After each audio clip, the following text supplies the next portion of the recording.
You leading, I'm leading. Usually start off the talking and shit. What? Yo. Can you hear me? I can hear both of y'all. I think you normally start off the talking. Yeah. I'm trying to make sure you're good since you waited till 6:59. That's Exactly. Hey yo, this is Merv and Stacks Show. It's 7 o'clock in the fucking East. Back like we always do on a Tuesday night. Yeah. What's going on, fellas? Taison, what's happening out there in H-Town? Well, H-Town, man, we've been having like these up and down, these crazy behind storms out here, but it turned out to be a nice day out here. Man, I'm just getting ready for this trip on Thursday. I'm gonna be doing this in the Dominican Republic. Can't wait. Going to Santo Domingo. So I can't wait. That's what's up, man. You stay traveling. And I try. One day we can take this show on the road. Just putting it out there. And of course we lost Merv again. Yeah, the temperature is kind of weird, man. It was like really, really hot the last couple of days. Today the temperature dropped like 20 degrees. It rained, so it's been absolutely nuts out here, man. Oh wow, absolutely nuts. That's crazy. But I thank God for the cooler weather though. So can't argue with that. I think this entire week we get a break from the heat because last week it was like a heat wave, like 7 o'clock in the morning. It's damn near 100 degrees already. You know how it is in the. I mean, I got the same thing over there in Houston most of the time. Yo, it's 90 degrees right now. Right now. Well, how did that with humidity, right? Yeah, that's even without the humidity. So, like, we're getting a look. And the thing is, I don't consider that like a heat wave. Like, that's his normal temperature. So last week that was crazy. Last week was bananas, but this week we're getting a little bit of a reprieve. We're getting like rain off and on this whole week, so true. We're getting a nice little reprieve from that too. True. I got Merv back. Yeah, Merv back. I just started a new job last week. How that's doing? I'm in training now. I ain't gonna lie. Today was the first day I was like, wow, this is a lot. But it's not so much as it's a lot. It's just new. Yeah, it's just a matter of getting processes down and getting how it is when you start another job, man. You like that. Like, I don't know if I'm be able to do that. And then once you get it down, you're good to go. Yeah, Merv, can you hear me? Positive vibes. Yeah, I can hear you. Can you see this? Yeah, I don't know what the fuck going on my damn internet, man. She just started giving trouble like last night, and it was fixed today. I ain't had no trouble then until this shit. Anyhow, since we got you back, what's going on out there in your neck of the woods? Shit. I was glad it rained today. Like you just said, I'm just glad it rained. It wasn't hot. That was my highlight of the day. That it was damn cool because the last 5 days, felt like hell. Rain ain't good for your business, though. You mean I never thought I heard you say glad it rained. I don't do that one thing. When I'm not always in the field, or I'm not in the field, I'm in the office doing insurance or doing resumes for people. I learned from the pandemic you can't depend on one form of income, man. That's how you get fucked up. You ain't lying. No lie. Right. Well, before we get started, we're gonna shout out all of our partners. First, we gonna shout out the family. Shout out to the homie Sean. Shout out to Mark. He's not with us tonight. Shout out to Tina. She's not with us now. Shout out to Becca. Shout out to everybody that rock with us Sunday, Monday, Tuesday, Wednesday. Shout out to One Mile High Radio. We always get mad love from them. Our heart, all the partners. Shout out to Blast Music, by the way. Don't want to forget them brothers. Shout out to Blackjack TV, Zingo, Ziggo TV channel 199. Bobby Blackjack come through. Yeah. Without further ado, fellas, I'm gonna go. What I'm gonna do? We're gonna go ahead and start this thing off. Spotlight actors, correct? Yep. Yeah. All right, cool. I'm gonna just enjoy what y'all got for us.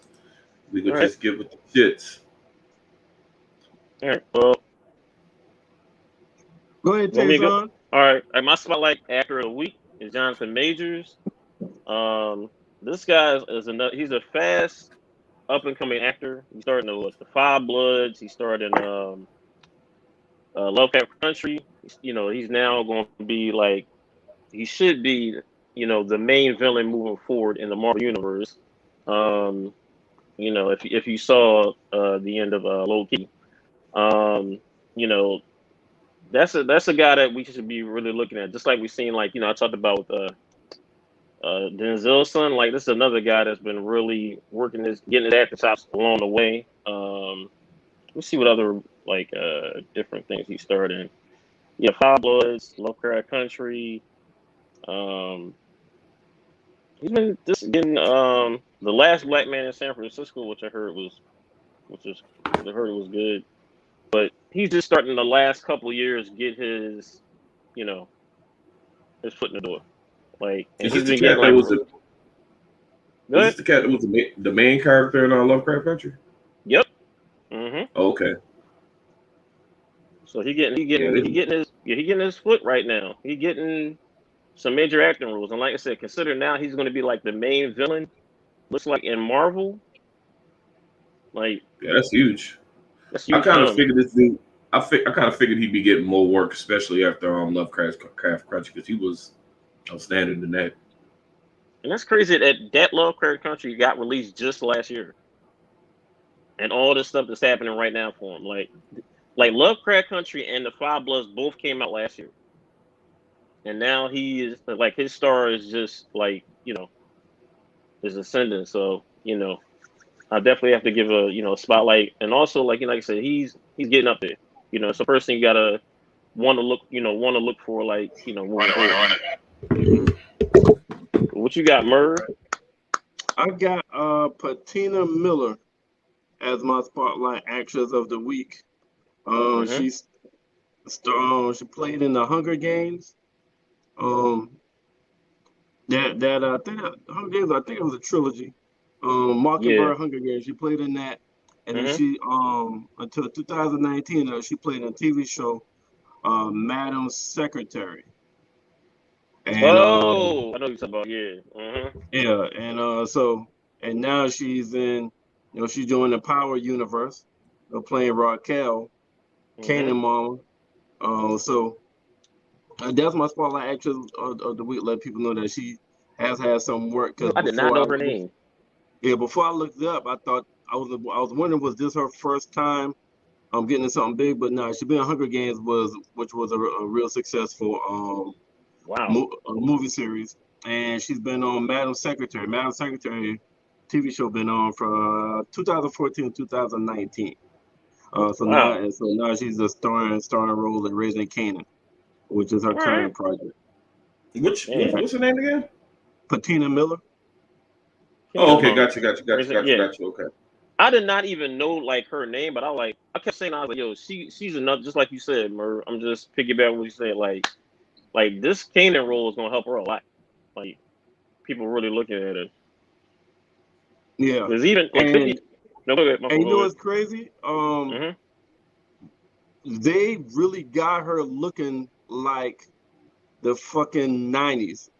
She's really looking like the 90s. If you look at her current picture, she looks better in her pictures than on the show, because they got her dressed like the hair and everything.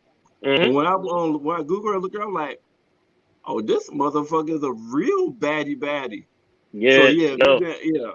If you look up her 2021 compared to the show, because she looks so fucking nice. She looks like she's from Salt and Pepper of the goddamn show. But yeah, that's my spotlight actress of the week, man. So what's your date night movie? I mean, my bad. What's your throwback movie? My throwback movie is Horrible Bosses. That's the one with man that, and I saw it like a couple of months ago. This is with, if I'm mistaken, right here. It's with Jennifer Aniston. I'm trying to think of the names here. Jennifer Aniston. Get the names here straight so I can get the good thing here. Jason Bateman, Charlie Day, Jason Sudeikis, Kevin Spacey, and Jennifer Aniston. They're like the main characters. That's a hilarious behind movie. The sequel really is is. even hilarious. Like it's really about like what like they're conspired to like basically quote unquote murder their bosses, and all hilarity ensues with that. Like legit. Especially like, man, Jason Bateman, man, that dude is just phenomenal. He's phenomenal in this movie. Phenomenal in this movie. So what's the movie about again? I don't think I've seen It's it. about three friends who conspired to kill their bosses. And I totally forgot that low key, I totally forgot he was in this movie too. Colin Farrell.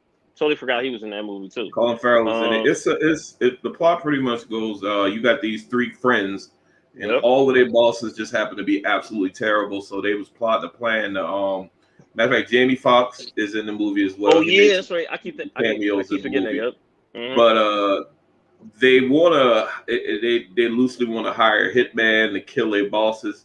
One of the dudes ain't got a problem at all because Jennifer Aniston is boss, and she's just a nympho. His issue is that she's always trying to let him smash. Yo, oh yeah, yep. And Merv, and she straight up like role reversal of sex discriminate what do you call it in the workplace? Sexual harassment. Dude, she takes sexual harassment to a whole nother level, but in reverse. Man. And especially the end. Yo, especially the end. The end, yo, she is wild at the end, yo. Like she played that role, and it's to Charlie Day's character, yo.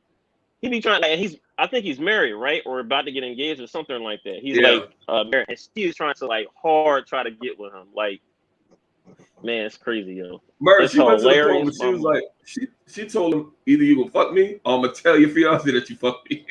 Yep. Yeah. Yep. Okay. All right. I don't check that shit out. I don't check that shit. I ain't never seen that shit. And it's two of them. It's horrible. Yeah, they got a sequel too. Both of them funny as shit. She's pretty much a nympho boss that won't cross that ain't a line she won't cross in the workplace. Okay, yeah, that sounds like my kind of. And the other two bosses are just as horrible. Well, actually, one of the guys had a good boss, but the boss died, and the son, played by Colin Farrell, took charge, and this motherfucker was out of control as well. Yeah. Kevin Spacey is the other dude boss, and I ain't been a lot, but the dude was like working his ass off, like working like 10-hour days for a promotion, and his boss, instead of promoting him, his boss was the president of the company. The boss took the president and VP position in the company just so he would have to promote dude. I ain't never seen that, yo. I was like, yo, he got to go. Okay. You got to see that, yo. That's a funny. I'll check that shit out. My throwback movie was Lean on Me. I don't think I have to describe that too much. Joe Clark took over a damn school that was filled with motherfuckers fighting, bad grades, turning shit around, based off a true story.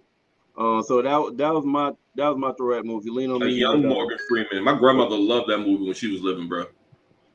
Yeah, and she used to come on like either CBS or ABC, like once every 3 months. Yeah. So that was my throwback movie of the week. I then ended up watching that shit the other day. I'm like, yo, this gonna be my throwback. All right, what's your date night movie? All right, my date night movie is let's see, I think I have it as The Tourist, and that's with Johnny Depp and Angelina Jolie. That's another movie I saw again a couple of weeks ago, and I was like, you know what? You said a date night movie. That's a good like thriller, with your girl, significant other, and it's basically like he's basically visiting Italy, and he gets caught up with Angelina Jolie, who happens to be part of a. Let's just say, man, it's like she's like an agent, whatever spot, whatever you want to call it, and she gets him caught up into so much shit. Let's just say that a lot of crazy stuff. What's the name of the movie? The Tourist. The Tourist. Tourist. The Tourist. Like, you know how you tour a country? The Tourist. Tourist. Okay, Yeah, tourist. Oh, okay. Like you about to be a tourist. Like you about to be a like how you tourist be a when you tourist, go to DR. Yeah. She basically sits there. She basically, he's trying to go visit like the countryside, whatever, go to Venice or what have you. She basically sits right next to him, like basically like during like his voyage there, and it's a basically like it's a little romantic type thing, but it's also like some little intrigue in it. Nice little like date night movie or whatever. Really date night movie. Little action. Little romance, little drama, little action. Okay. Gotcha. Well, my date night movie, it could also be a throwback because it's an older movie. I think maybe like 87 or some shit. It's called The Princess Bride. Mm-hmm. And it's a white movie, kind of like probably an 80s version of a chick flick. So basically, this girl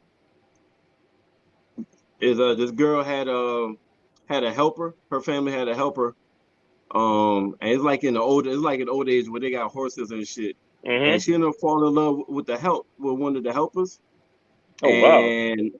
Yeah, he ended up every time she would ask him to do something, he would always say "as you wish," and he went missing. All of a sudden, that she thought he died, but she ended up marrying a prince. Well, she ended up getting engaged to a prince that wasn't really no good, and he ended up coming back as like this dope ass fighter, and they reconnected, but she didn't know who it was, so she wasn't liking him, and then she tried to kill him by accident. She almost killed him by accident, and while he was falling down the hill, he yelled out "as you wish," and she realized that's the person she fell in love with like 10, 15 years ago. And they worked to get back. They end up back together like near the end. They had to go through the prince and other shit like that. It's like kind of a corny love story, 80s movie kind of shit. But it's pretty damn good, man. It's a good called The Princess Bride. I heard about it, but I never saw it. It's crazy. I never saw that movie. Yeah, it's an older movie. Princess Bride. If you like kind of like old looking corny love movies kind of shit. Oh wait, is that the one with Andre the Giant in it? Yep. All right, that's the one Andre the Giant in it. All right, okay. Yeah. All right. I'm a wrestling fan and I never saw that. All right. So our new movie suggestion of the week it's called Force of Nature. Got Mel Gibson in it. The older Mel Gibson came out last year. You got this. You got a group of thieves that's trying to find a painting that's worth $55 million, and they're trying to rob. They're trying to steal it in the middle of a hurricane, and then they got 3 cops that just happen to be in that same area. They're trying to stop them from stealing a $55 million painting in the middle of a hurricane. Pretty good action. It's called Force of Nature. So if you're looking for something new to watch, check that out. Man, it looks like a good movie, but fuck Mel Gibson, man. Y'all do know he's Stone Cold racist, right? Yeah. Okay. Yeah. I know. It's a damn shame, man. I remember because he made some really good movies. I remember I found that shit. I don't want to tape, but matter of fact, I think he said something, but I hope he told his a girlfriend or something. I hope you get raped by a pack of niggas or something like that.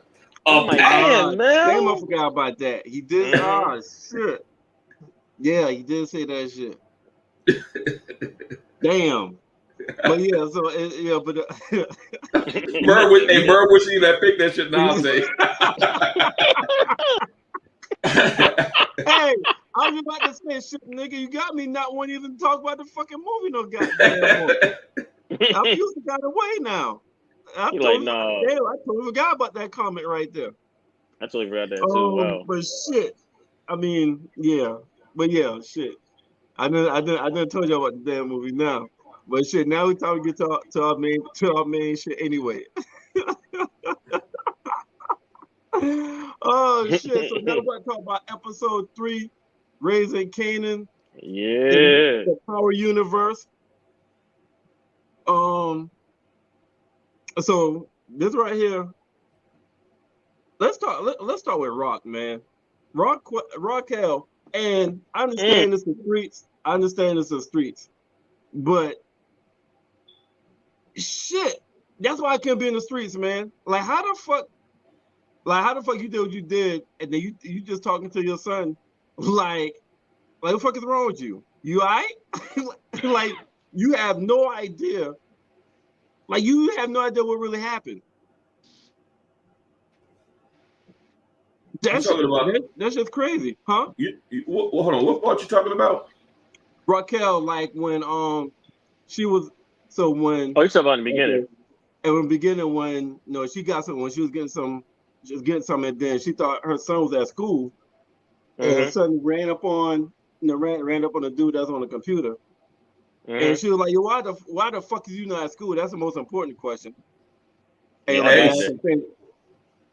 And Merv, what I learned though, I don't fear us being in the wrong at all. When you turn the key to your own shit, you got people in your house that you paying bills for. You can ask, like she pretty much. I'm asking the fucking questions here. Why you ain't in school? Don't never mind my friend here. And she make them motherfuckers apologize. Like exactly. She like get out of here. And she tell him, and mind you, Kanan 15, so most mothers during that time would have slapped the shit out of him, not even say anything. Right. And then he got in the car and asked, well, "What you doing with Duke? What you doing with Duke? Boy, I'm great. He's 15. Dude, I'm grown. I'm grown, my dude. I know you have a closeness with your mom, but she was like, "Look, man, shut up, dog. I ain't got time for that." She was just like, "I ain't got time for that." So but she saw D was written on the sneakers, and that's when she realized what's wrong with him. And she was like, "Oh yeah, I'm sorry about your friend, but these streets don't play, Kanan." Wait, what?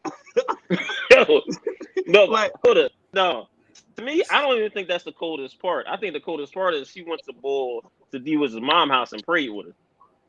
And like, hey, yo, I was thinking cold. During that part, what in the? That's like Bishop from fucking Juice. Like, what the fuck is going on there? Like, hold up. And not only she's the one actually saying the prayer, right? Like she's the one saying, I'm like, yo, Rock, what's wrong with you, yo?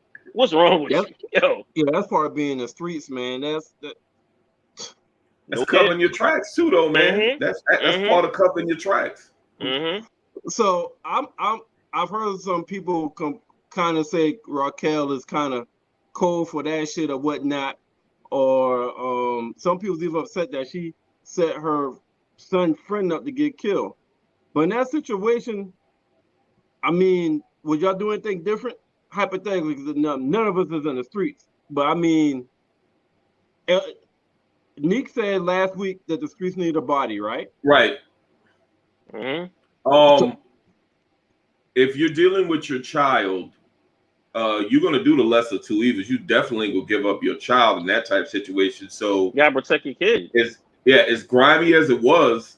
You gotta protect. It was only power is usually about moves, and we saw that in this episode. That was a move. And Lulu and I like that shit. When she said get your Reggie Jackson on, he wasn't down with it. Y'all saw his face when he capped the kid. Like it was like, damn, I don't want to do this, but I gotta kill you because the streets need a body. Yeah. Fucked up, but that's how the streets go. That's true.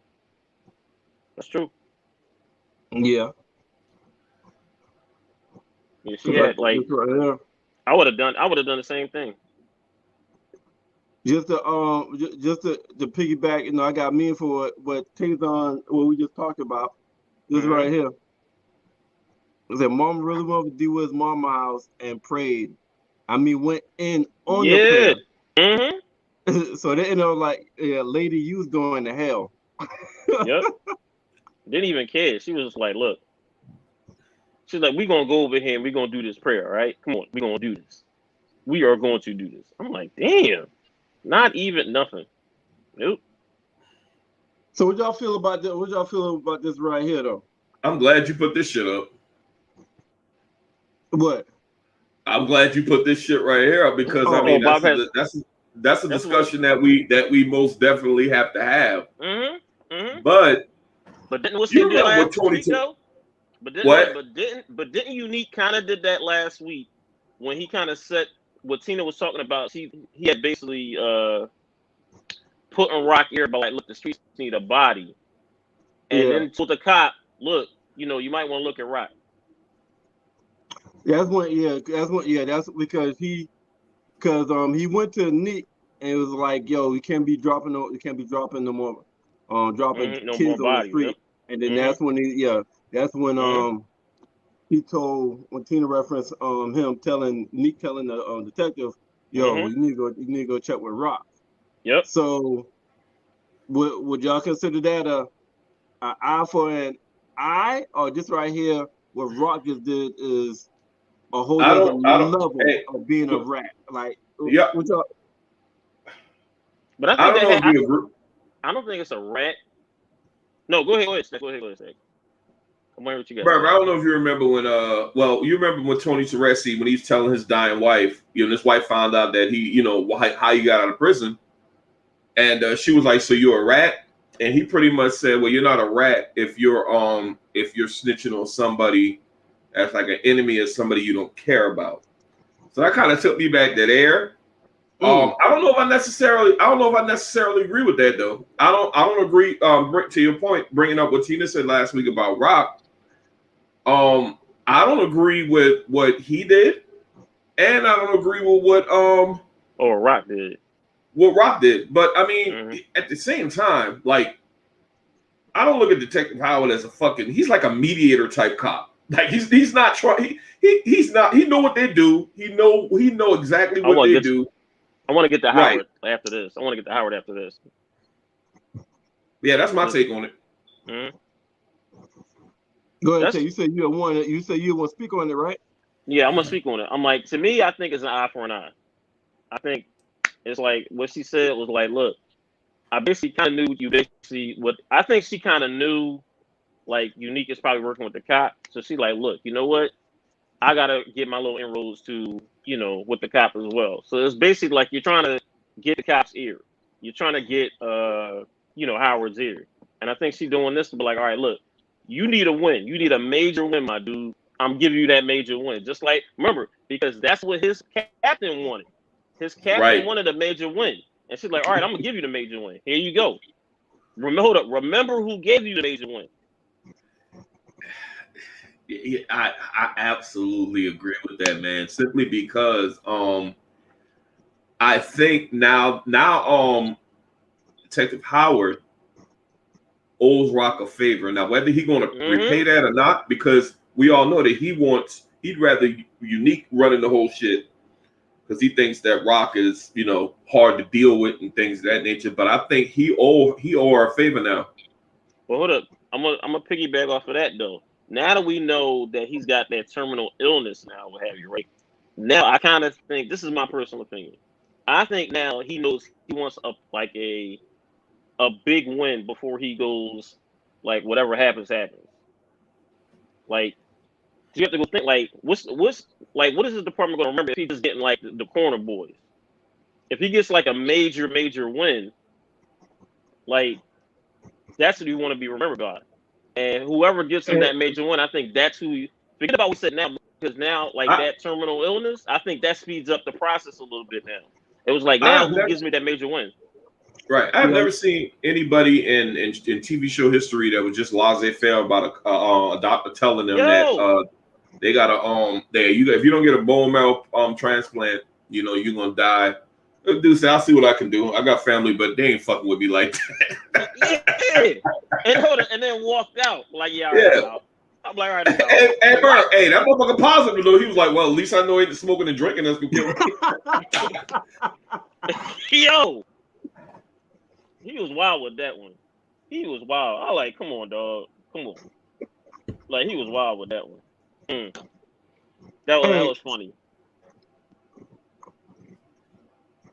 I'm shocked. I'm really wondering what direction he's going to go in light of that terminal illness. I think that is going to be a part where he actually meets with he gonna get with a family member. It's gonna be tumultuous and all that shit. But at the end of the day, you know, I think everybody got a family member out there that they don't fuck with like that. Yo, I'm still thinking it's the him and Unique situation.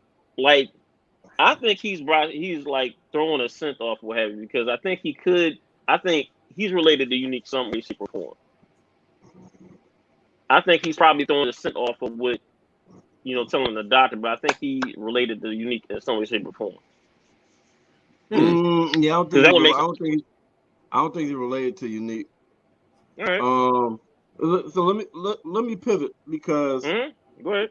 This gonna come up as, this is major. I'm just wondering when the hell is it gonna come up. But this right here. Oh yeah, yo. Especially like, there's nowhere near came up at all. Not even close. Not even a conversation. Oh. Yeah, especially when she saw like Kanan and she didn't say nothing. I was like, oh, okay. Hold it. It was two things when she saw Kanan, and when she was talking to his mom. Was talking to Kanan's mom, and that didn't even come up. I'm like, okay, I guess we're not gonna talk about this. I think Juke is much more self-aware than Kanan. I agree with that. And I think that comes up this episode too. That comes up this episode. Yeah, and not only that, Uncle Marvin is pretty irresponsible, so she probably be ear hustling and shit when he be talking about shit. So yeah, man. I never thought about that, but that's wild. She did see D was getting that car, right? Yep. She was across the street. So I just knew it would come up at doing episode 3, but it didn't come up at all. I don't think that might not come up at all. No, it might not come until next season. I think it is. It's going to come up. I think it is. My question is, when do y'all think it's going to? Why hasn't it come up yet? And when do y'all think it will come up? So I think it's 10 episodes in here. So y'all think it's gonna be saved until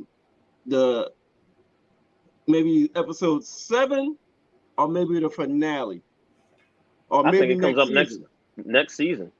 I think it has to be. I think it has to be. This is my thing. I think it has to. I think the only way this comes up is if, like, his mom does something that Juke doesn't like. Yeah, that ain't gonna happen. I don't think happening. Hold up, that might happen. That might happen. Here's what I think. A very strong bond. I don't think Juke is going to tell. I don't think Juke will be the one to tell him. I think his mom's going to tell him, because it's going to be at a moment where she has to tell him, as him being in the game, as part of him. If that makes sense, like, just so you know, I ordered to hit on your boy, and this is why. You know what? To save your ass.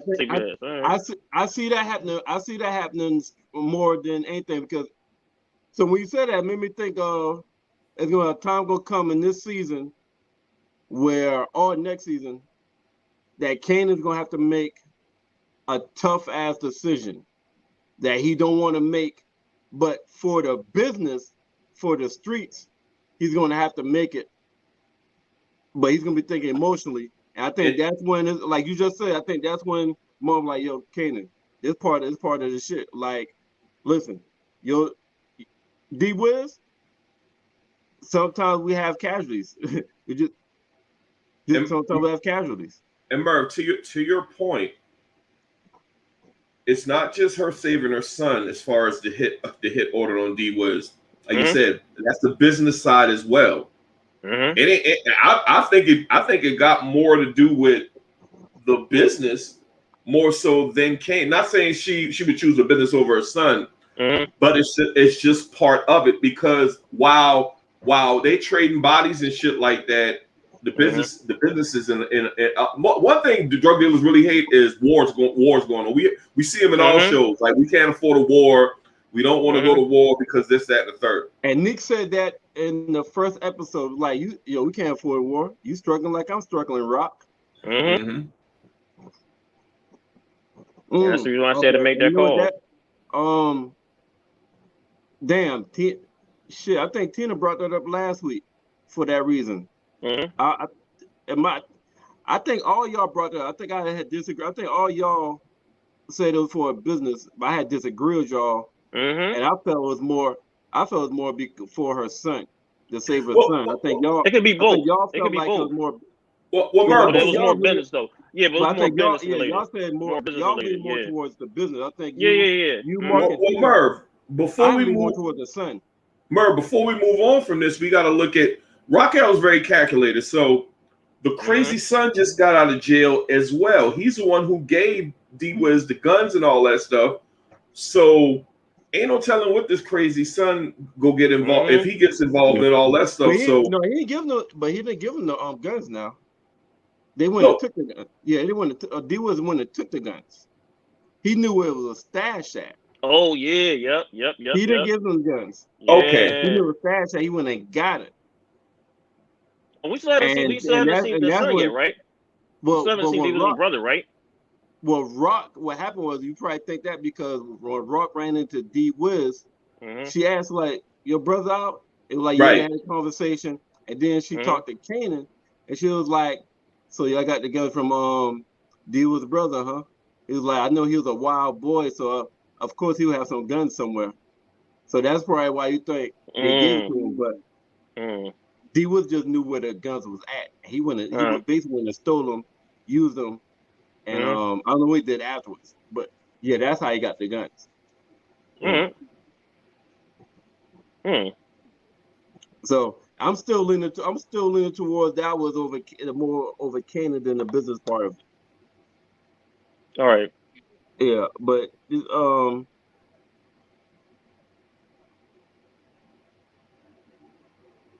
see, Kanan. So, like I said, I think what Stacks said that Juke is more self-aware of shit, right? Like this part right here, the support what Stacks said. Young Kanan is not sharp. Meanwhile, Juke is schooling folks left and right. Yo, I'm gonna tell off the bet. The one thing you can tell about when she's self-aware is probably one of the best parts of this show is when Kanan about to sell the rock, and all of a sudden he asked Juke, he was like, yo, I should be selling this for 25. Juke was like, what? You gotta be selling $50 a head out here. Like give white folks prices. You get that, you get the 25 around the way. Yep. Yeah. Trying to to these white people. Like, what are you doing? Hey yo, Taison, it's funny how you look at that moment, and it might have took you back, Merv, to when Jukebox is on power, and it's like she's the one that's in control. Like she's asking all the questions, and she's when Kanan is recovering from, when they thought Ghost had killed him. But the funniest part when she was schooling him, and he said something, she was like, you know what, you do what the fuck you want. Hold on, but don't fuck it up. Exactly. Don't fuck it up. And she's like the big, like I said, she's the big sister, man. Like and that's wild, yo.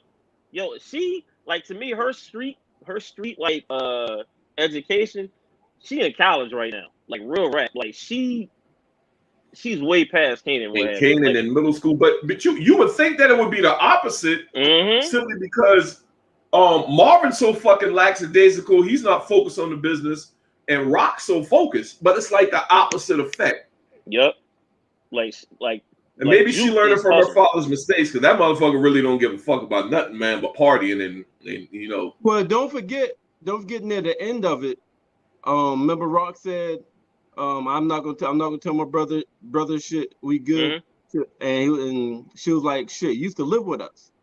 Remember she said that? Oh yeah, right. But did you see that? But did you see the dynamic how that was different prior to when Kanan went to see Marvin, and Marvin was like, yo, give me that key. Give me that key, my dude. Like, you ain't going in and out this house. But you know what the fucked up part is? I don't give a relative, not even my kid, but my nephew come to my house, he's 15 years old, and ask me what I'm doing in my daughter's room. Fuck you. What the fuck you doing? I wouldn't give him no. First of all, I wouldn't give him no answer. Quick. I wouldn't give him no answer. I would have just said, the real fucking question is, how the fuck you get in my house? But you know what? But if that was Lulu house that he walked in and Lulu was in the room in her daughter in his daughter room, I don't see him asking Lulu that question, yo. It's kind of seem like Marvin he's loyal, but he got a little. They kind of give off the impression that he got a little griminess to him that you kind of got to watch his ass because he's unfucking predictable. But he used that shit. He eventually used that shit to advantage. But I'm gonna get into that later. Oh yeah, how about that? So it's, I can see them asking Marvin. I don't see him asking, Lulu or whatnot. But it just seemed like the Marvin comes off different. Like this nigga's kind of he's wild, but he's like untamed wild. Like he just don't know what the fuck he's gonna do. And he's the oldest of the three, right? Yeah, he's the oldest. Yeah, he's older than all of them. But he's also the most irresponsible out of all the damn people. Absolutely. Yes, he is. Absolutely. Yes, he is. Hey, when you remember they was talking in code and it's like, oh, hold on, what y'all talking about? Work. Exactly, work. Like, come on. Hey, Merv, that still ain't click on a reference to the party. Y'all can come. Y'all can come. Yeah, he didn't give a fuck. Hey, and Merv, that shit would have bothered the hell out of me, but that shit, he didn't give a fuck. He just real quick. Oh, y'all come to fuck that. I don't give a damn. Y'all come to the party. Y'all come to the party. I don't care about that. He's really in his own world.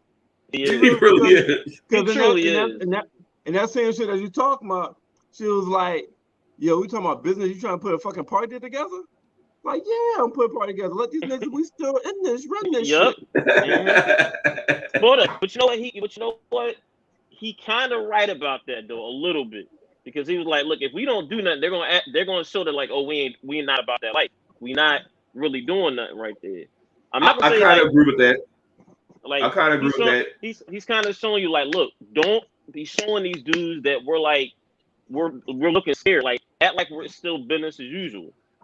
You know what, Taison, to your point, this is Buck got dropped and all that shit. So typically with people guilty, they go into hiding and shit like that. So that kind of low-key was a good plan. Hey, we need to go ahead and throw a party so we can make them, know that we ain't got nothing to do. He ain't saying it like that. He probably didn't know this.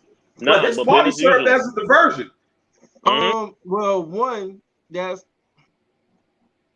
the logic makes sense, but it doesn't apply to him. Because one, the nigga didn't even know that they fried the dog in the microwave. The nigga didn't know. No. He knew. He knew as soon as he asked Rock that question in the car. She was like, "What about the dog?" He's like, "What?" She was like, "What girl?" He was like, "All right, I know what you did." Like when she said that, he was like, but what I'm saying, yeah, I don't think he that dumb. He know after the fact. Oh, they don't include him in shit. Yeah, they don't. You know what I'm saying? They don't include him in nothing. And then they still didn't tell him. Right now he's still assuming that might have been what happened. So they didn't tell him about the dog. They didn't tell him about D-Wiz. So what I'm saying is all the shit that he's doing, there's no strategy behind it. No. That's what I'm saying. It's no strategy behind what the fuck he's doing. So that party served as a diversion, but he don't get no credit for that because he didn't know that what we was doing. He did it indirectly. He was having a fucking party because I got you. He did it indirectly. Had a party regardless. You know what? Rock and Lulu probably behind the scenes say, you know what? This motherfucker gonna party. We're gonna use this shit to our advantage. Oh yeah, that's a fucking Lulu. Probably so. Yeah, I agree. That's a fucking Lulu. Just like when he made the suggestion to find different houses, but it would have left them exposed. So they took a little bit of that and found the Lulu used the idea, but found a better hideaway. So with the bodega? Yeah, with the bodega. So hold up, but remember she dismissed that though. She dismissed that when Lulu tried to bring that up. She's like, no, the cameras ain't ready. No, we ain't doing that just yet. She said that. Remember she said in the court. I'm talking about the guy that beat up his wife. That place. Yeah, the bodega spot. Remember, he brought that up in the car, like that. Basically when they was all talking in the car, he was like, "Yo, we should do that." But she was like, "All the cameras ain't set up yet. We ain't doing that just yet." Okay, I'm confused. Maybe I'm lost right now because they went and met with them to set up the plan and they agreed to do it. Yeah, they agreed. They agreed to do it. Remember, she said this was the beginning part of this episode when he was all in the car. He was like, "Yo, we should set this up," and she was like, "Look, we ain't got all the cameras set up in the spot yet, so we ain't gonna do that." Gotcha. Okay. That's the reason why she was like, "We ain't doing that just yet." Well, this was in reference to when their corner boys got busted, and she said we need a different move or whatever. He was making that suggestion that set up the bodega, but she said on the radio, okay, gotcha. Yeah, that's what it was. That's what she was saying. I was like, all right, but she was right about like I like Rock's thinking because she was like thinking like we should not be thinking about these corners. Like we need to do something else. If we just keep thinking about these corners, we need to expand our empire. Like something we can grow into. Yeah, she was like, look, like everything here is just going to be like a recycle. We need to get something else. I like her thought. Even though Marvin wants to keep the same thing. All right, let's we're gonna stay on Kanan. And this kind of I think Taison was the first one that said something like this, but this is a twist to it. Yep, you're fed. I think you're fed. But you know what? I'm gonna tell you what can y'all see Kanan killing Symphony? So I don't think so. Oh, Marvin. So we're crediting D Wiz with Buck 20's death. Well, we don't know. Well, we don't know who killed him. We don't know who killed him, but I think Kanan killed him.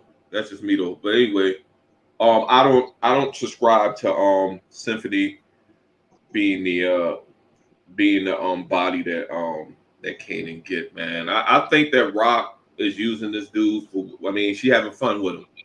I don't think. Then again, like you never know. He a smart cat, like you know. So but if he becomes a threat, I don't even know if Kanan. Well, I don't even know what to think now, bro. Because the motherfucker's smart, so he could become a threat. But right now, he's just Yeah. All right.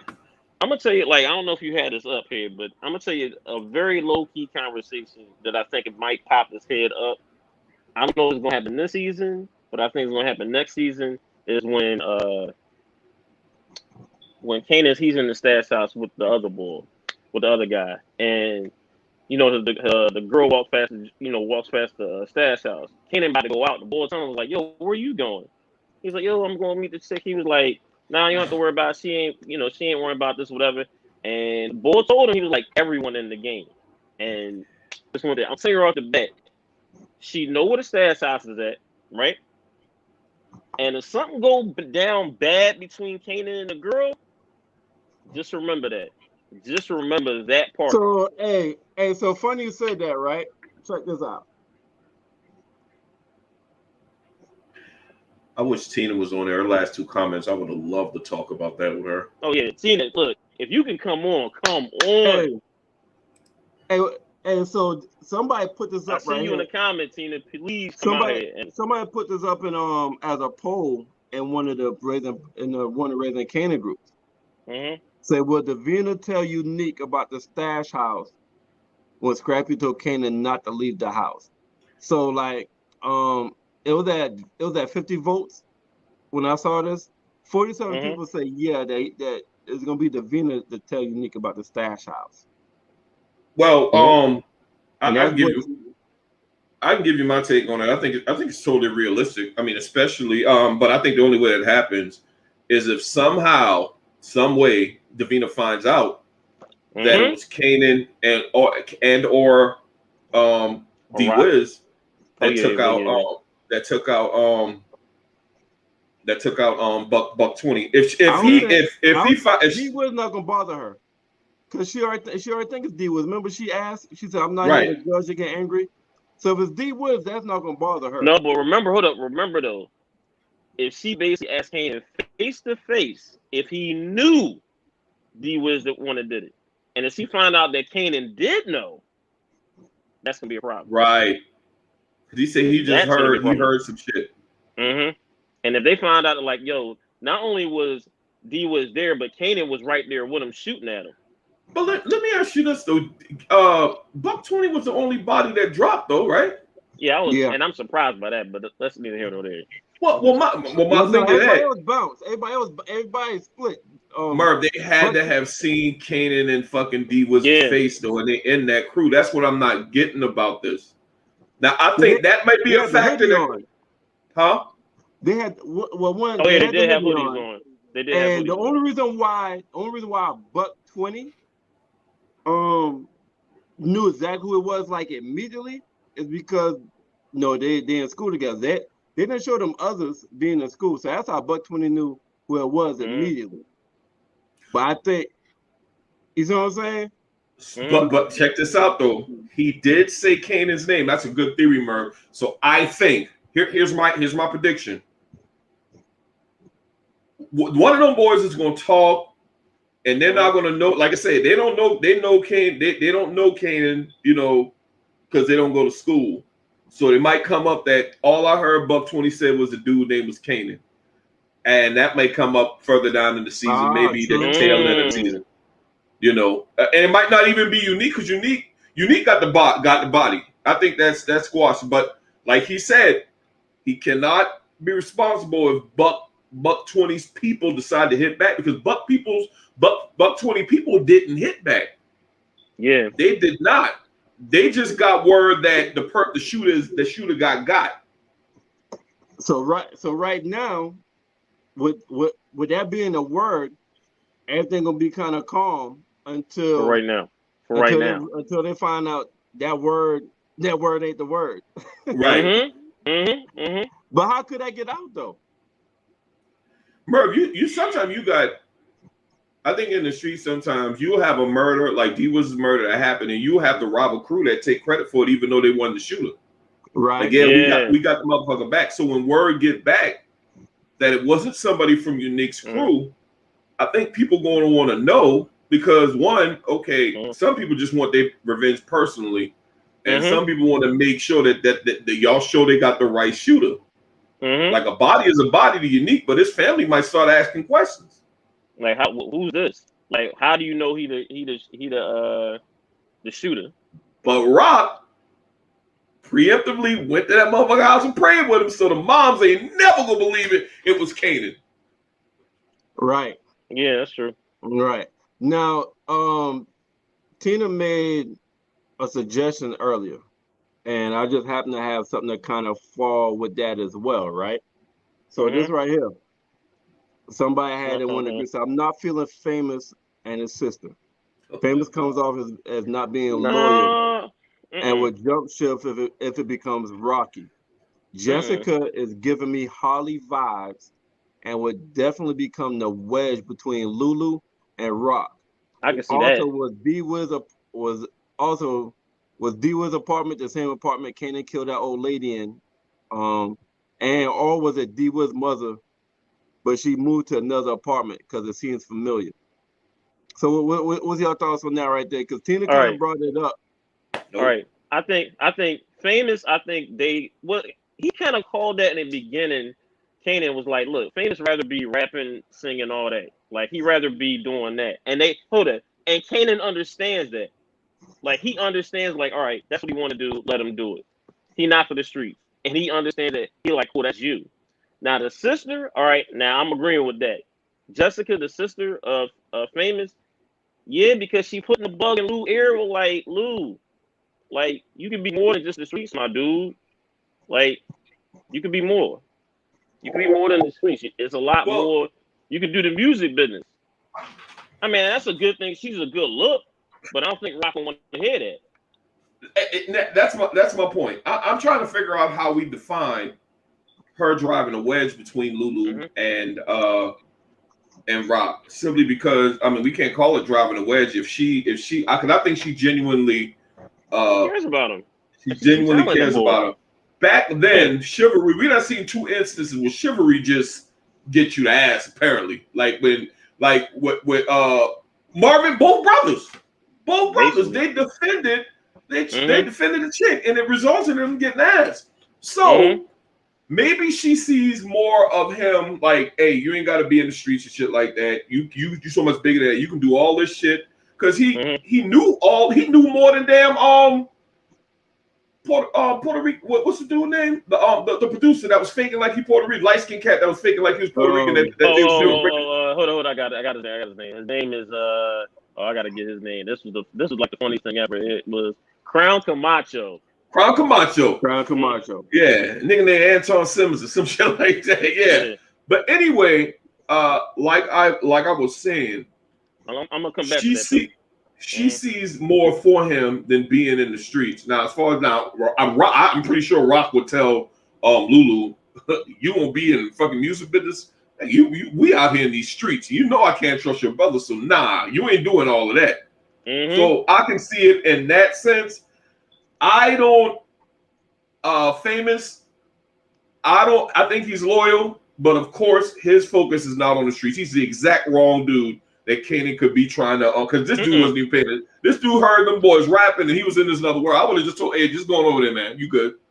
And Kanan saw that though. He was like, yeah, right, that dude. Yeah, he like, go ahead, man. Go ahead, handle business. But hold up, I'm gonna get back to the Crown Camacho bull. Now you know that's Quincy. That's Albie Short's son. Right? Didn't know that. Yeah. That's a fun fact. That's a fun fact. Hey, but here's quick, another fun. Hey, before you go, another fun fact. Lulu is Tukey Williams' nephew. All right, go ahead with your Oh wow. Wow, I didn't know that.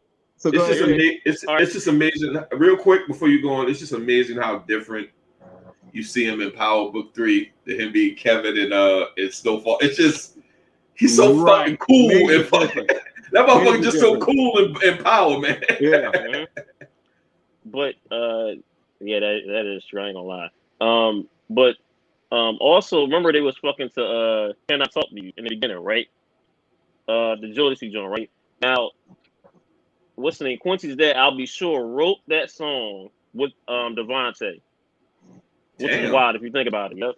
Wrote which song? And remember he wrote that song, but he wrote Forever My Lady because he dedicated that song to Quincy's mom, Kim, rest in peace. Too. He wrote that song for her. Damn. Mm-hmm. So it's crazy, like seeing that. I was like, wow, like Quincy's in the show, like, and one of the songs in the show was the song that his dad wrote. A popular song at that, not no BS song. A popular song at that. I want to see where it's gonna go with the what's the boy name again? The Crown Camacho and Jessica. I want to see where it's gonna go because you saw like a little bit of a scene when Lulu stepped between Camacho and Jessica. Just that little bit of a all right. I'm coming between you. I ain't hearing all that. Like y'all can kill it, whatever y'all trying to get here noise. Who the fuck Man, cares? I don't care about no queens. Who cares about queens? Yeah, who the fuck cares that he's from Queens? Who cares? Do you care, Merv? Is it unanimous that you don't give a fuck? Yeah, do not care at all. That's why certain rappers. Okay, it's unanimous. Exactly. Hold up, and that's why certain rappers from Queens can't be the greatest rapper alive. Period. Point blank. How about that? Exclude nobody. I absolutely agree, but I digress. But Merv, to Tina's point though, I like where she's going with this. I just don't think that it's the type of, I mean, I don't know if old girl got the power to convince him that he don't need to be in this. Just because I don't consider him being in her shadow, because like when it was in that when it was in the bodega trying to make that deal, he was like, I don't know why you talking to me. She in charge. Yeah, right. But I think Rock is going to see somebody else that he's listening to. Like, I think if Rock sees somebody that he actually will listen to, another woman, I think that's going to be a problem for her down the line. I'm like, that's something we all should pay attention to, because I'm like, that's going to be something down the line with Rock, because I don't think she's going to like it. She's like, oh, you listening to her now? Like, look, we all know, like Rock will get her way, one way or the other. So I think that's going to be interesting. And I do like it was another one. Trying to think what else we're going to talk about, like in regards to that. Hold on, that's also too. I was thinking about Kanan's age. Was this the first episode we found out he was only 15 years old? I believe so. And when I looked, I said 15. All right. Guess we're going with that. All right, 15 years old. So now, like, this is what we talked about, like, last week or the week before, in terms of if they ever sped it up, it will probably be to when he get to age 18 now. Because now, to me, it's like he's a freshman in high school then, right? Because now, what Shit, it used to be like, if like he's a freshman 15, he sophomore. in the 10th grade at the most. Yeah, that's what I'm saying. So it's like, all right, now he's young. Because I kept wondering, like, what age or what grade was he in. Now we got, like, confirmation of, like, what, like, you know, grade or age he was right now, like, in this episode. Well, and I know they start him out that young, especially up north, as far as you know, dealing and stuff like that. In some cases in the South as well. You know, shit. They start up real young then.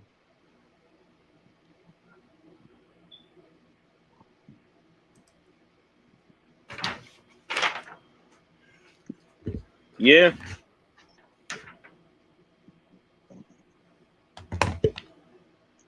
Oh, that's a good one. Yeah. What y'all think? What y'all think about that one right there? At the end? Hold on. I didn't get to read this whole thing. My bad. All right, who's all right? One's Juke and like who's Jim? From the beginning of the hold on, let me talk. Okay, anyone peep the way Kanan looked at it? D was a murder. What scene? Is you talking about the end scene? This is when when he was crying. When he was crying. All right, I can see that. And he was looking at his mom while just there praying, and he's crying. You know what? Look, you know what? I'm glad you put this up there, Merv, because this was to me this was a powerful scene, and people might not agree with me, but while Kanan was crying, mother was crying. Hold on, you actually got the scene up there? And hold on, and remember his mom wasn't crying. Yeah, the scene's right there. The scene's right there with the It's kind of like she was looking at him in a weird way, kind of symbolically signaling. Not signaling that she did. It's almost like she was looking at him to see if she's believing the bullshit that she's saying right now. Yeah.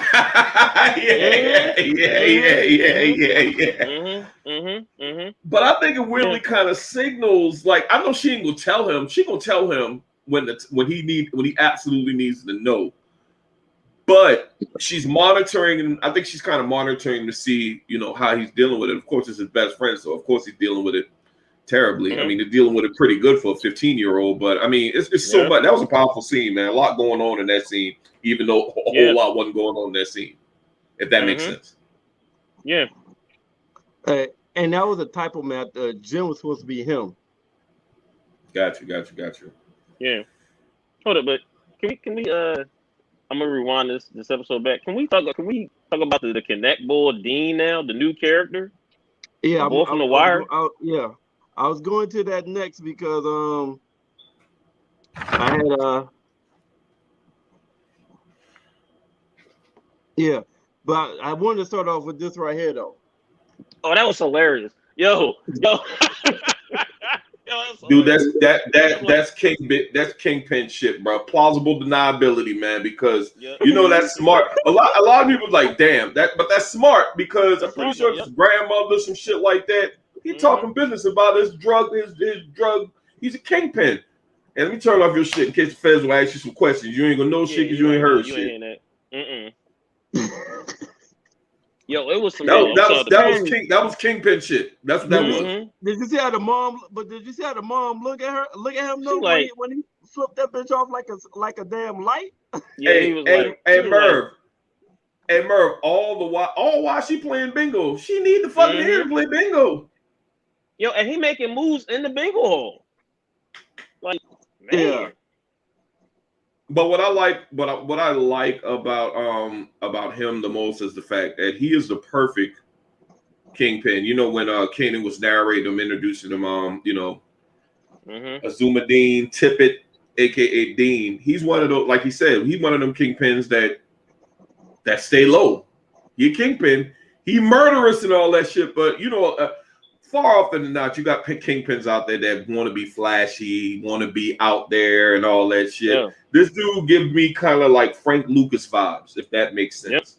Yep. Like he calm, but if you take him there, and I'm pretty sure we're gonna see some shit what he's taking there during this season.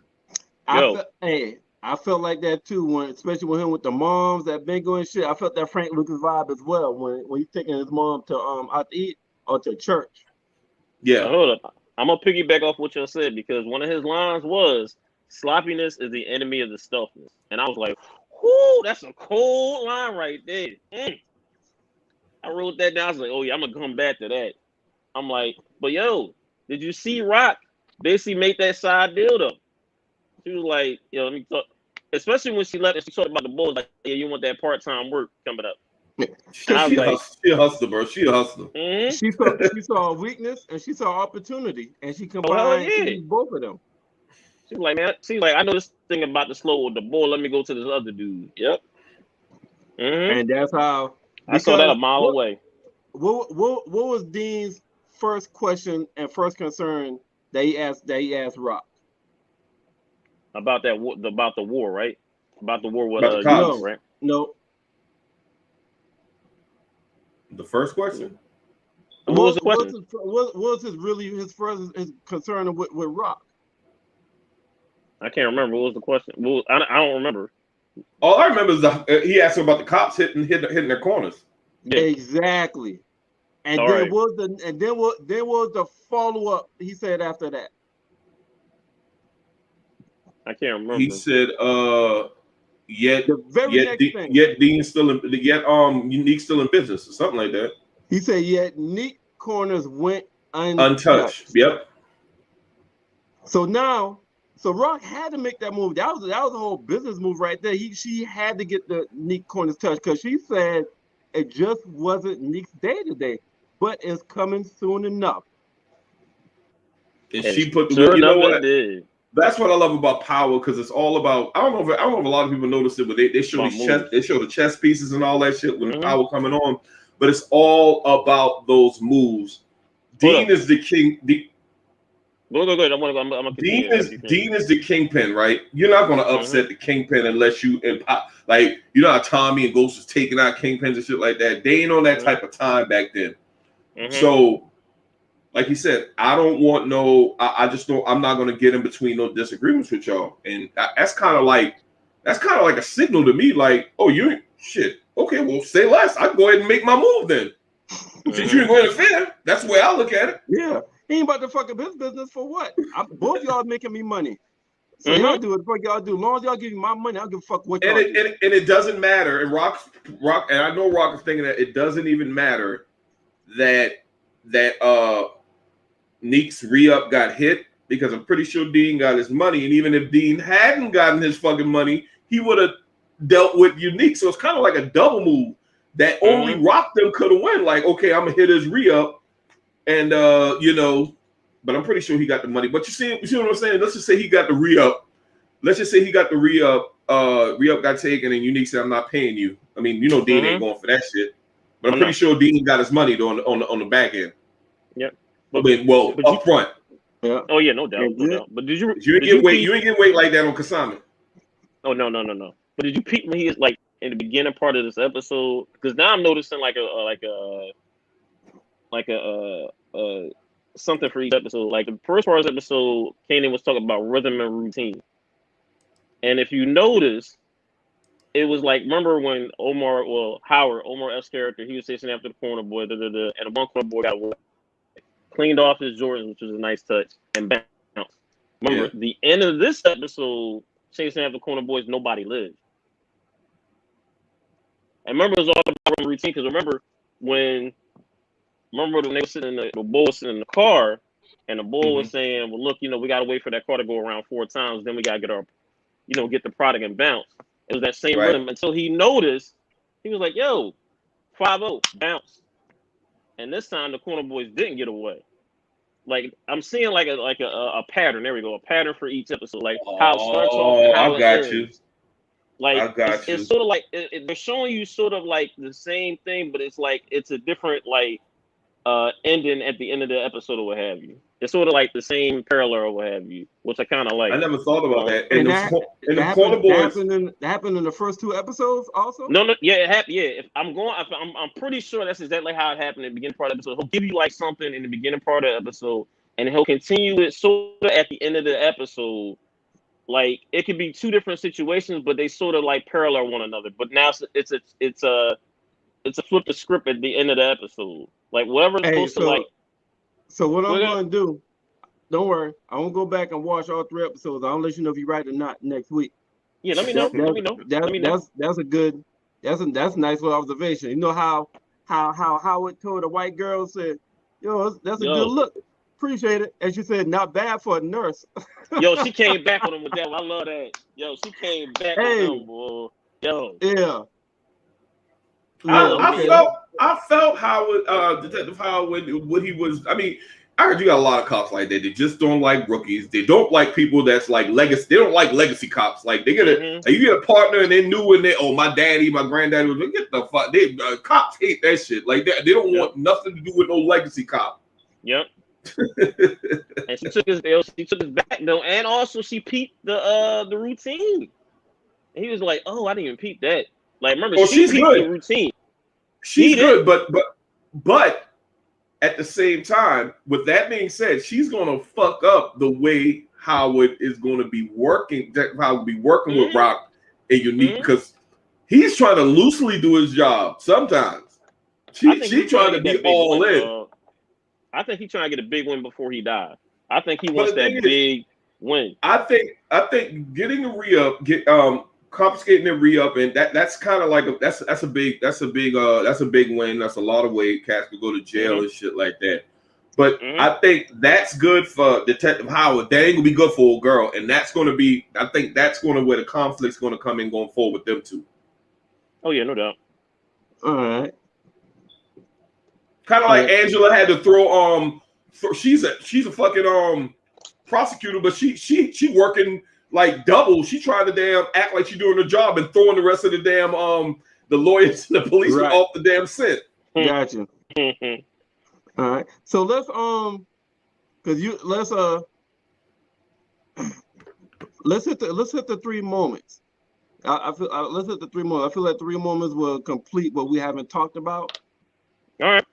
What we haven't talked about yet. So we're gonna start at number 3. All right. And then go to number 2. So each person, I give my number 3, you give number 3, Tay give number 3, then 2, 2, 2, and then 1, 1, 1. All right, Tay, you want to go first? Yeah. Stacks, no, I'll go first. I can go first. Like to me, I think like the third one. So what's your number 3 moment? The number 3 moment to me is when Rock talking with Howard, and she's basically like, "Look, man," like she's talking with him, and she's basically giving him that big one, quote unquote, like, look, this is where you can get your big score. This is where Unique little stash thing gonna be at. Like, and it kind of like I said, helped him, but also helped her, as we saw later on. And you know what she did in that moment, dog? You know what she did in that moment?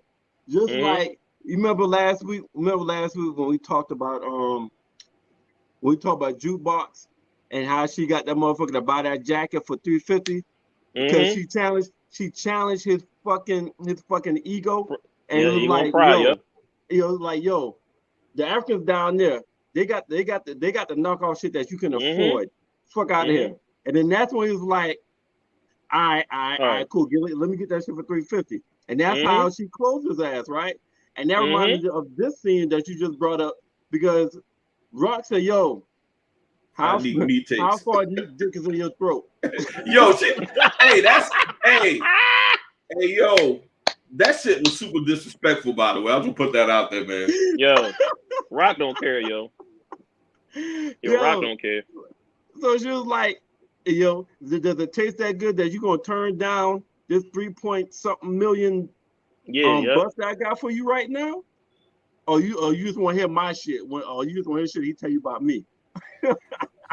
Right. That's what I'm saying. Like she knew that the streets, like he knew that. I think that's what I was like, yo. That to me is like a.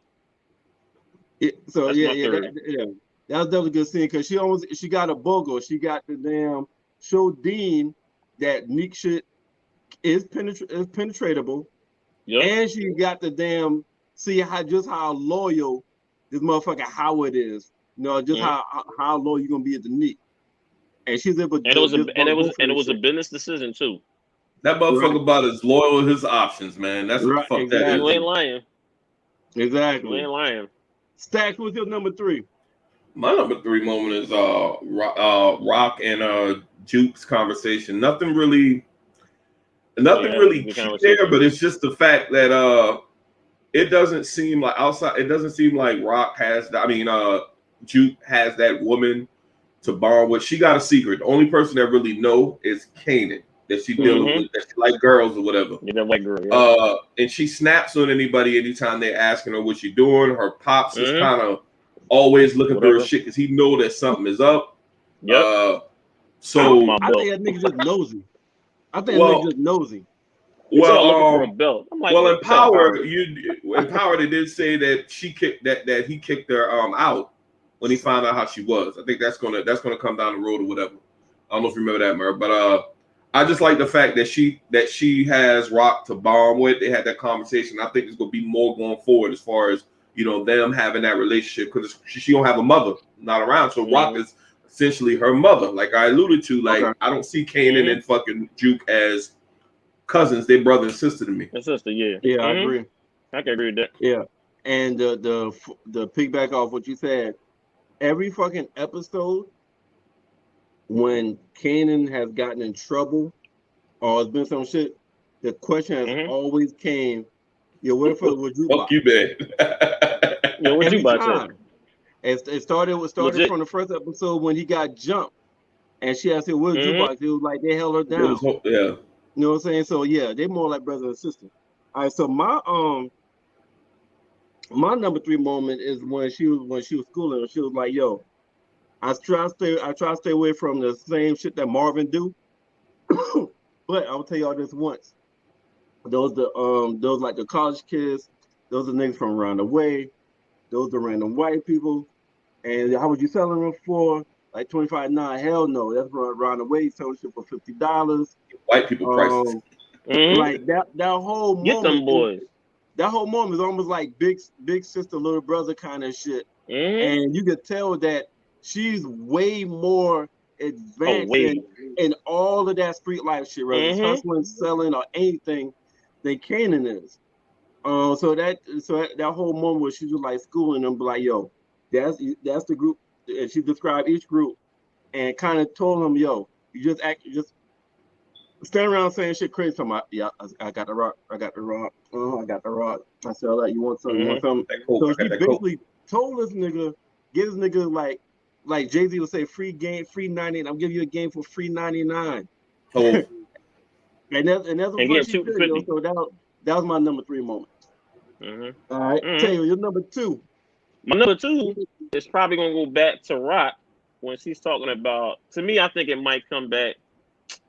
No, you know what? No. I'm gonna switch this. I still think, I think this is gonna come really back and play. We touched on it a little bit. Is when Kanan is at the stash house. He goes up there to talk with the chick. I'm still thinking, and then Bull told him, was like, "Look, everyone's in the game." Like, well, you didn't hear it.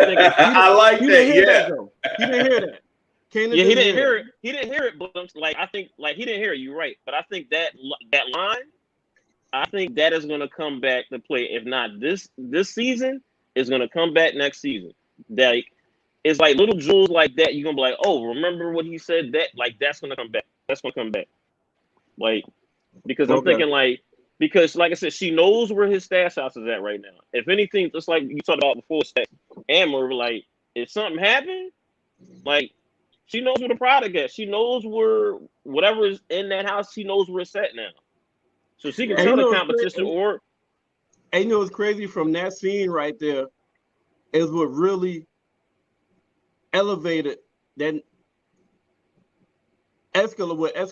nigga that want to hustle immediately, just to be able to get some money to get some shit for her. I ain't too much like that aspect of it.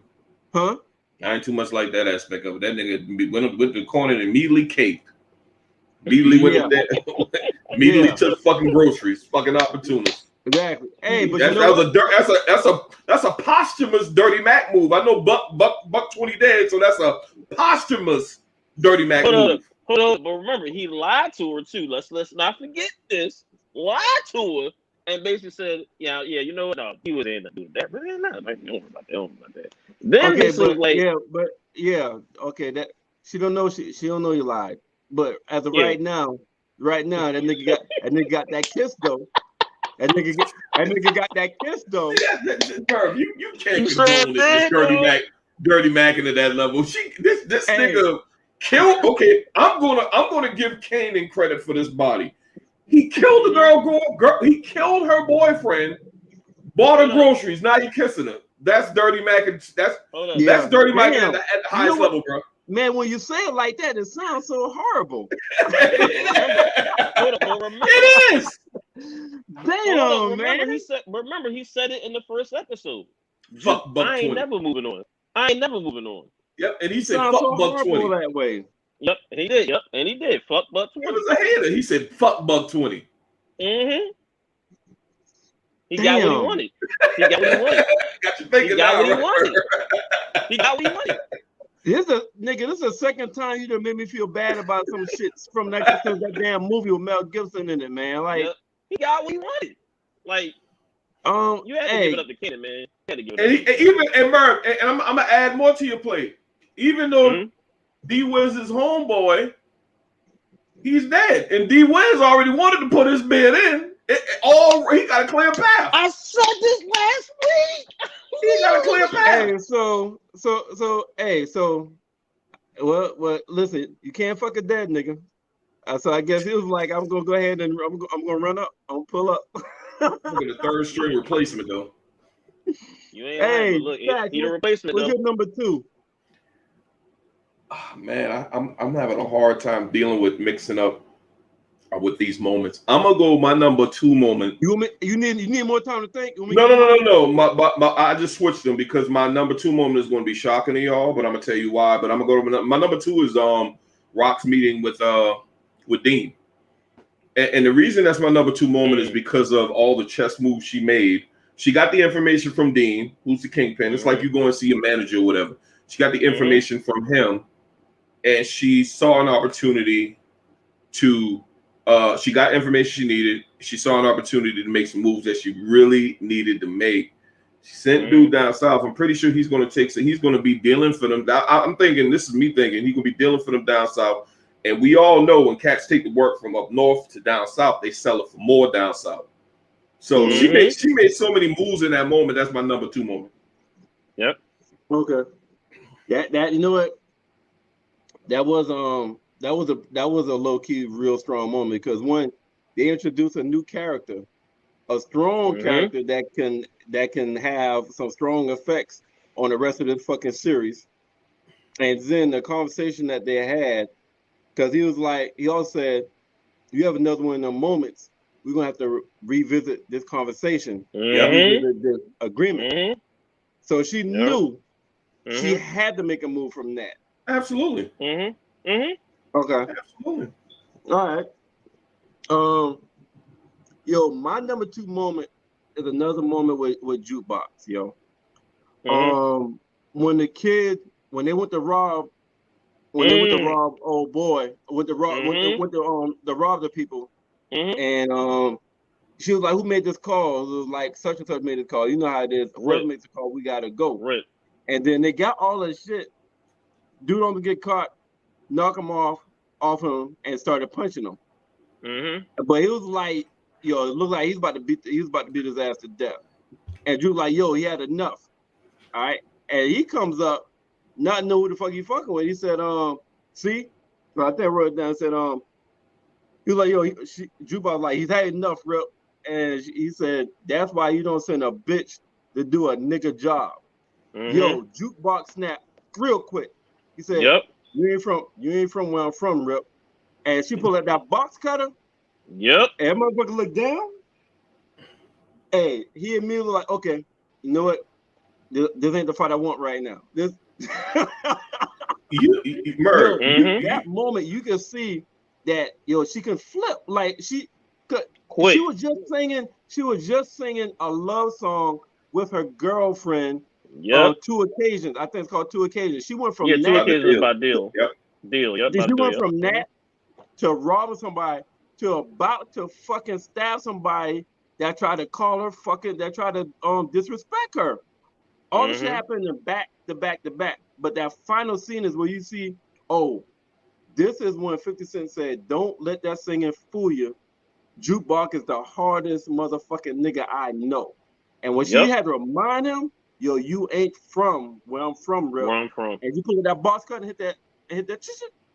And motherfucker look down. He said, "All right, I'ma head out." Yep. He like, all right, I got you. Yeah, I don't want no smoke. That's my number 2 moment, yo. See, that was gonna be my number 2 moment. Now that number 1 moment, which you just put, Merv, but I could do it. Like my other moment, was basically, to me, I think also was a good moment was Lulu and Jessica, when he was basically like, when Jessica was telling him, like, you know, we talked about this, like, you know, this, you know, you can do this music biz, you can do this music. He was like, you can be off the streets. It's like, this music biz is gonna get you some more money. You know what you can do. He's up there, you know, he's really like it's crazy part about it. If you hearing him, he's basically saying like, look, I'm like, he's basically telling her like, the streets is all I know. This is the type of person I am. I can't do this. Like, he's basically telling her like, look, I'm a low level dude. Like, not low level dude, but it's like, look, I'm a street dude. I have nothing to do. Like the boy Camacho, he knows all the connections, whatever. She's like, man, fuck that dude. Like, look, you can do this. Like, you know that, like, he got along with the engineer. He knew what to do. Like, look, you know, you can do this. Matter of fact, And the engineer's son, Camacho, for not knowing. Right, He's like, shit. Right, like, you know more than him. Yeah, you know more than him. Okay, so but Tay, your number one, but your number 1 moment was my number 2, is what you said, though, right? All right, so my number 2 is your number 1. Yep. So you just started talking about another. Okay, gotcha. Yeah, that's my number 1. Yeah. Stacks, what's your number 1? Go ahead, Stack. My number 1 moment is kind of light, but I think there's going to be a lot of shit behind it. Kanan's conversation with Uncle Marvin, the deal they made. I think. I think that it's low key betrayal. I think both of them are. I think both of them are betraying Raquel right now. Yeah. I think they made a deal, but we all know that Rock is trying to keep. She's saying he's in the game, but she's trying to keep him out of the game at the same time. I think the last thing she would want is Uncle Marvin giving Kanan some damn work to just sell. But Kanan, I got to give Kanan credit, because at a very young age, he's doing shit that his moms do. Like, you making a deal, like, hey, check this out, give me the work, and I'm gonna put a good word in for you with my moms, because I know she be on. Yeah, 15 years old. He knows that his mother be on his uncle, and he told him she listened to me, which I think he lied, because I think he lied. You know. He absolutely lied, but I think there's going to be a lot of shit behind that they try to keep him Rock. But I don't think Marvin's smart enough, and Kane too fucking green. There's going to be some shit behind that. That's all I got. That's my number. That's why that's my number 1 moment, because it's going to be some shit behind it. But I like, after he sold the product, he was like, yo, shit felt right. Shit felt great. Yeah, shit felt right. Yeah, yo. Shit felt great. Shit felt right. Shit felt great. So hold up, showing the Rock the money, he like, I got that. Which he fucking should have listened to her in the first place, because she told him sell him for 50. My nigga. Like, let me get 2 for 50. He had to feel like a fucking goofball when he said 2 for 50. Yeah, because he could have sold that shit one, because you were like 30, like, damn, that's cheap. So yeah. Boy, remember, but the white guy's the one that basically said, give me 2 for 50. Not Kanan. The white boy told him 2 for 50. I was like, man, come on, man. And you can tell it was his first sale, man. He was all nervous, like, you think I'm faking? You let this motherfucker sell? You let him set the market for your product? Where they do that at? And he was stumbling. I'm not even a salesman, but how you gonna let dude? That'd be like walking in Best Buy. Hey, I want that big, that 82-inch, man. I'll give you $200 for it. Okay, sold. You let the customer dictate the terms. You can't do that, my dude. Yeah. You can't let the customer dictate the terms. Yeah, he gonna learn from that shit, though. He is. He can learn from that shit though. You know what? This episode, I enjoyed the episode, but I thought based off the different events that happened in this episode, I thought we was gonna have more. I was a little concerned that we was gonna have a lot of same moments, but we didn't. We didn't. No. But the great thing about it, all different moments really covered the whole show, because my number one is different from all y'all. Then none of y'all for real? mentioned. Yeah. Oh wow! All right. Yeah. This is my number one, and my number one is no words. Yo, Oh, yeah. that was a hot ass scene, bro. Hey, what did Nick say when he saw him? That was a whole scene, man. Yo. Hey, yo, the look on Nick's face, bro, like, he like, he realized, like, yeah, they got me. They had something to do with this shit. They had to have something to do with this shit. Yo. And Marv and fucking Lou looking at him like, yeah, my dude. Yeah.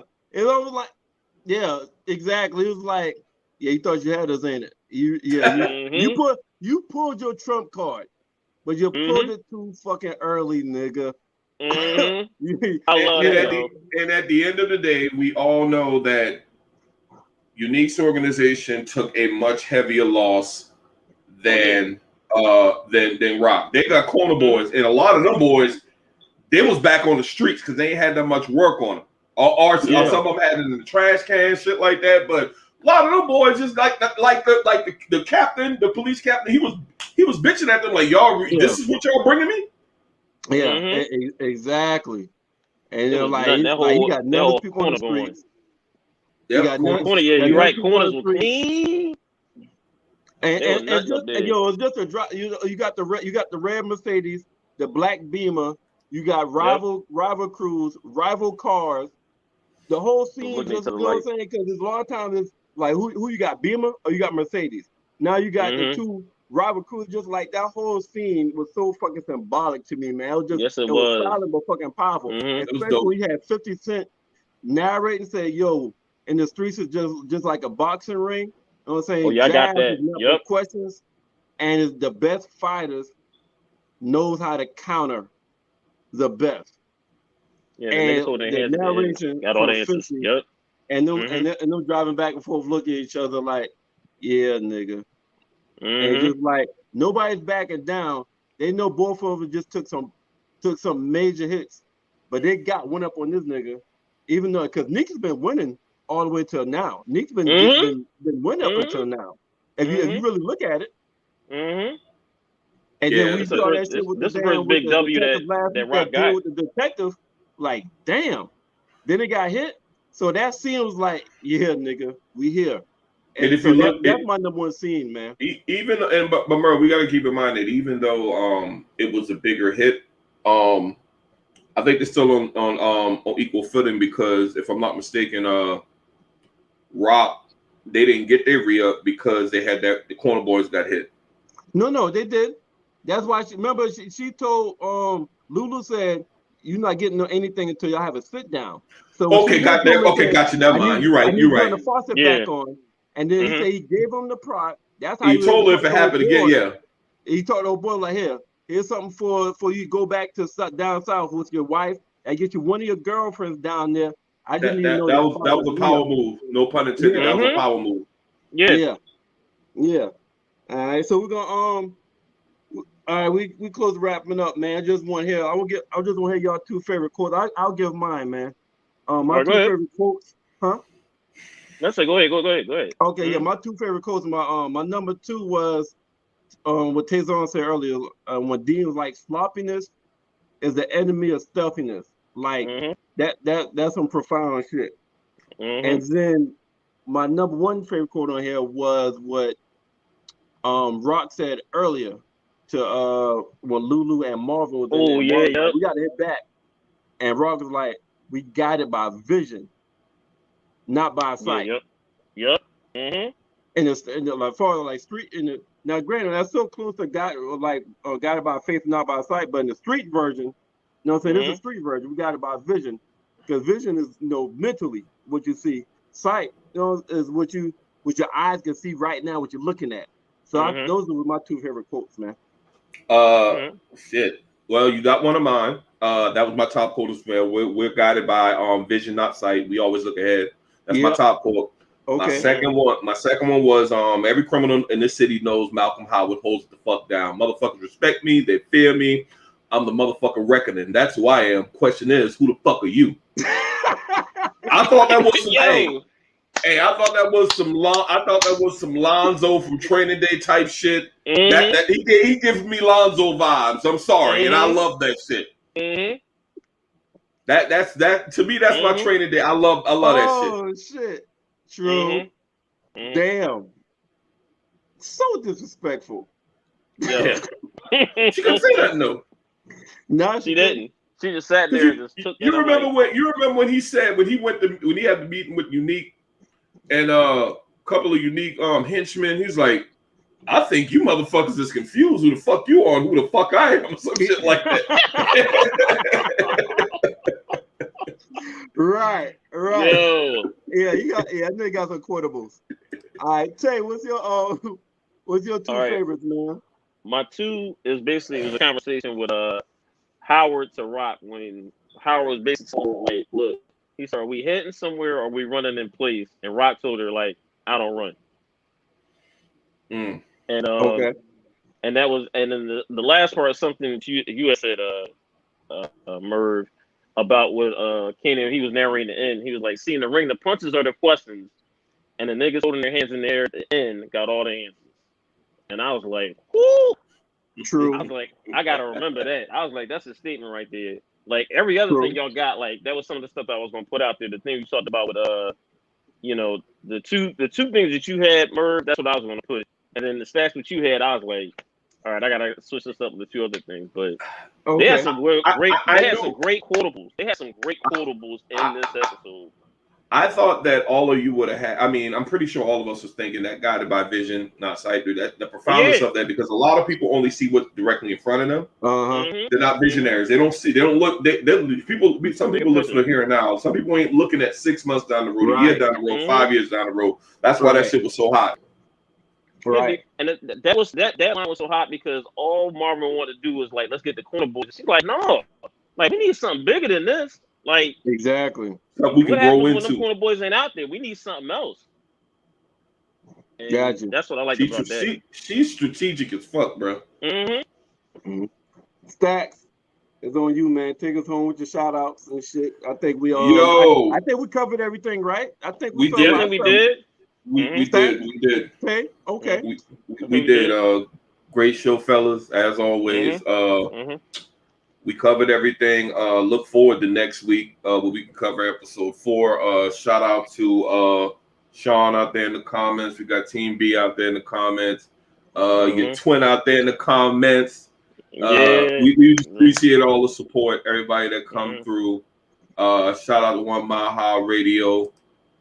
Shout out to everybody out there that's supporting us on Facebook Live, YouTube Live, Zingo TV channel 199, Blackjack on Facebook, Blackjack on YouTube as well. Before we get out of here, we want you guys to come to the Guys Podcast group page. We're going to have a thread for this big time versus that's coming up in about an hour. You know what it is, the Locks versus Dipset. Right. It's going to fuck down.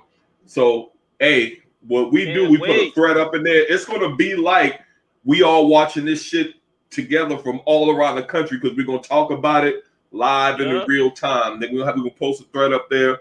So just come to the page, come kick it with us so we can enjoy this versus together. Until next time, y'all know we coming right back at y'all tomorrow. You hear iHeart, Spotify, Hot 97, Black Effect, Blast. I wasn't sure if you hit them or not.